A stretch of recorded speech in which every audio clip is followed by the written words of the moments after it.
সম্প্রতি small fever নামের পরিচিত একটি বিরল ভাইরাস ইউরোপের 3টি দেশে শনাক্ত করা হয়েছে।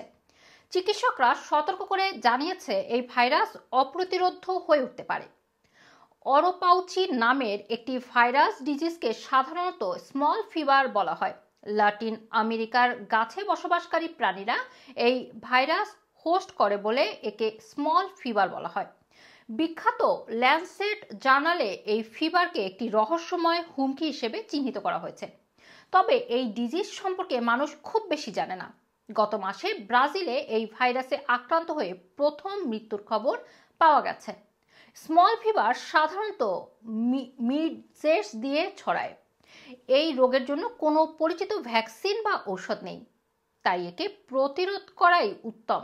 এক্ষেত্রে ঘুমের সময় মশারি ব্যবহার করা যেতে পারে। এদিকে ইউরোপের অনেক দেশেই স্মল ফিভারে আক্রান্তের খবর পাওয়া গেছে। এখন পর্যন্ত স্পেনে 12টি, ইতালিতে 5টি, জার্মানিতে 2টি কেস নিশ্চিত করা হয়েছে।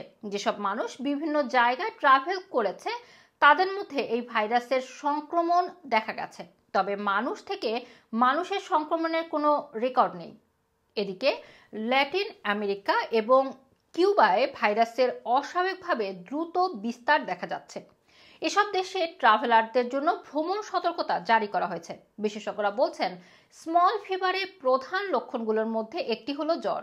এই জ্বরকে অনেক সময় ভুল করে ডেঙ্গু জ্বর হিসেবে ট্রিট করা হয়। এই ফিভার সাধারণত গ্রীষ্মমণ্ডলীয় অঞ্চলে মশা দিয়ে ছড়ায়, তবে ইউরোপের কিছু অংশেও এখন এর প্রাদুর্ভাব দেখা যাচ্ছে। জলবায়ু পরিবর্তনজনিত কারণে অনেক ডিজিজ এখন ট্রেডিশনাল নিয়ম না মেনে সব জায়গায় দেখা যাচ্ছে। স্মল ফিভারও এর বাইরে নয়, তাই যুক্তরাজ্যে এই ফিভার নিয়ে আগাম সতর্ক করা হয়েছে।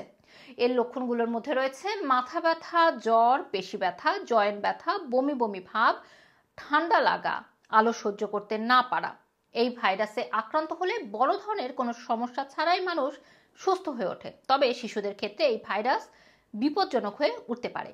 রুমানা রাখি, রানা টিভি, লন্ডন।